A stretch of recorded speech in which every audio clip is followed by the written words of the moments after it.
Jag ska nu tala om vad man bör tänka på när man möter elever som har somaliska som modersmål.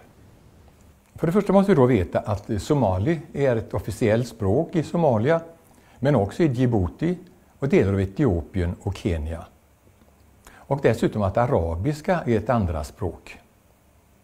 Sedan 1972 skriver man somali med latinska bokstäver. Republiken Somali bildades 1960 genom en sammanslagning av brittiska Somaliland och italienska Somaliland.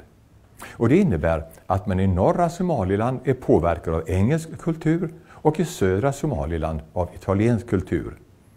Det betyder att det finns kulturella skillnader när det gäller matematik. Talen upp till 20 är regelbundet uppbyggda och man läser oftast entalet före 10-talet. Alltså talet 12 bildas utav 2 och 10. Men i vissa regioner kan det också heta 10-2. 10-talen är då lite oregelbundna. Talet 3 heter till exempel Sadex och 30 Sodon. 5 heter Shan och 50 heter Konton. Men bortsett från detta så får man alltså 10-talen till genom att lägga ett suffix av typen tan eller dan till entalet.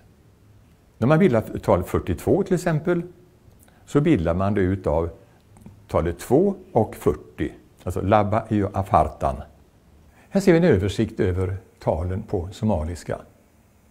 Om vi till exempel tar raden 4 och så kombinerar vi 4 med 10, då får vi afar i toban, alltså 4 och 10. Om vi sen ser högst upp på den högra spalten så heter 20 labatan och 22 heter då 2 och 20. Även större tal skriver man på ett enkelt och logiskt sätt. 102 heter till exempel 100 och 2 och 200 heter 200. 264, 200 och 60 och 4 och så vidare. När det gäller bråken så är de också uppbyggda på ett speciellt sätt. Alltså en halv uttrycker man som 2 delar, eller egentligen man ser det grammatikaliskt, av 2 delar en del. Och en tredjedel på samma sätt, av 3 delar väljer man en del. Om man då tar 2 tredjedelar, av 3 delar väljer man 2 delar. Alltså är märkligt att man prioriterar nämnaren. Om vi däremot ser på decimaltalen så är de intressanta.